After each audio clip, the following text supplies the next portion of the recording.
In this recording, I'm going to go through how to use the various NCBI databases that you need to use for your bioinformatics lab or Lab 12.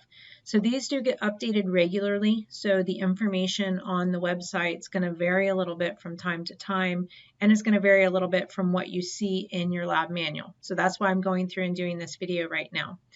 So the first thing that you're going to need to do is you're going to need to copy the sequence that you're initially provided with so that you will be able to paste that into the various websites that you're going to. So I have an example sequence here that I'm going to copy and paste. Okay, so I've copied that.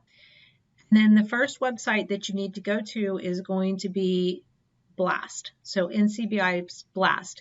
Follow the web link that's located in your lab manual. And when you get to BLAST, you're going to use nucleotide BLAST. So I'm clicking on nucleotide BLAST here, and I'm going to paste my sequence into this text box up here at the top. Now you have a few different options that you're told to choose or select in your lab manual. So I'm just going to go through and I'm going to select that. So notice that I'm selecting the human genomic sequence, and then you can leave these other options blank if you want. Now, actually, the sequence that I'm starting with is not a human sequence, so I'm going to change this up here. But for your sequence, it is a human sequence, and you're going to want to choose the one that your lab manual specifies. Now, I'm just going to hit BLAST down at the bottom, and it's going to go ahead and complete the search. It may take a little time to do this, so you'll have to wait for the page to continuously upload until you do get some results on the screen. Now, once you have your results on the screen, you can see that this is your list of potential matches. Okay, so these are the things that match the sequence that you put in best. So I've got a number of plant genes that are listed here, and I'm going to click on the first mRNA sequence. So that is this sequence here. You will want to also click on the first mRNA sequence that you're provided with.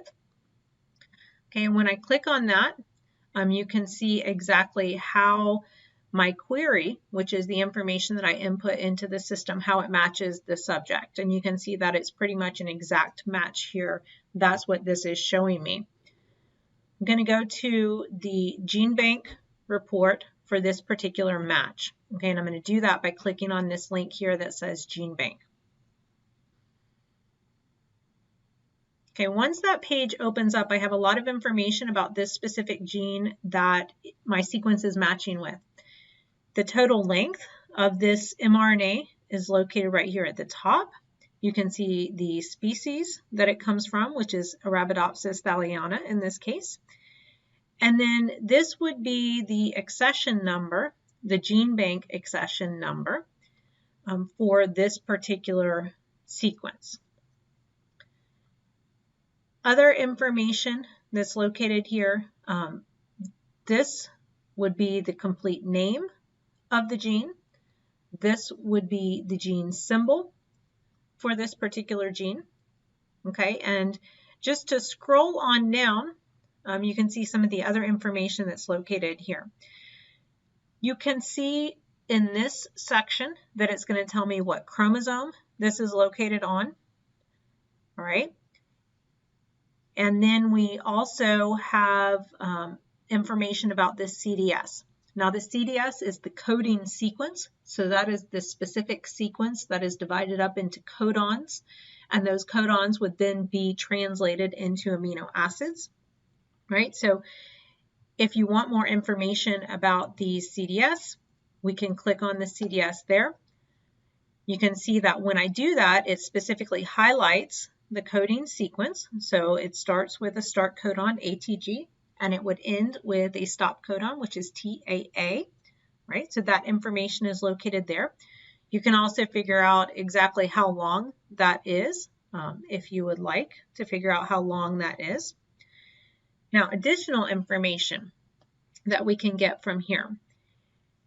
We can see a protein ID located over here. If you want to click on the protein ID, then that will take you to the proteins GeneBank page. This would be the accession number for the protein. You can get the exact length of the protein sequence up here at the top, okay, 216 amino acids in this example.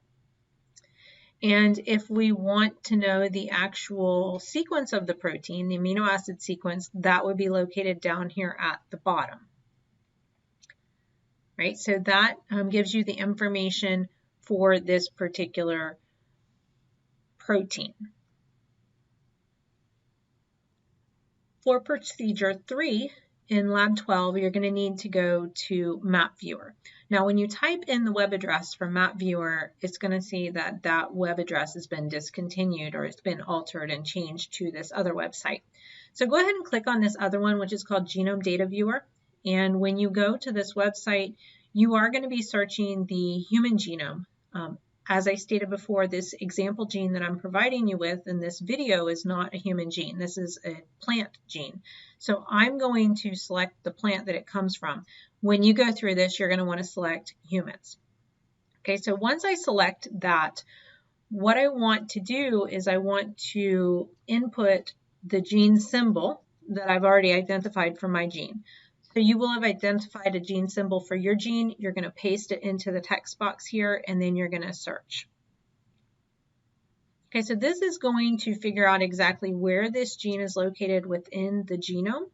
Now, you ought to already have an idea about that because you did see the chromosome location when you looked at the gene bank entry for the gene. Okay, so once this search has completed, it has identified exactly where on the chromosome or which chromosome this gene is located. And in this case, it's chromosome 4. And again, we have that information from our gene bank search before, but now we know, again, that it's on chromosome 4. And this is a close-up view of the chromosome map, and it's showing this particular gene. Now, if you hover over that, it'll give you some more information about this gene. Chromosomes, though, are much larger than what we're seeing here, and they contain thousands of genes, typically. All right, so if we want to see all of the genes located on this chromosome, I can zoom out with this little lever here. So I'm going to zoom out as much as I can, and now this is showing me the entire chromosome 4. To get an idea of how many genes are on this chromosome, if you just look up here at the top, it'll tell you. In this case, it's 5,842 genes. Okay, so that's on chromosome 4. So lots of genes located there. If we want to know the exact length of the chromosome, we can get that information down here. So in this case, it's about 18.5 million nucleotides long. So that would be how we would determine the length of the chromosome, and then also how we would identify how many genes are located on that particular chromosome.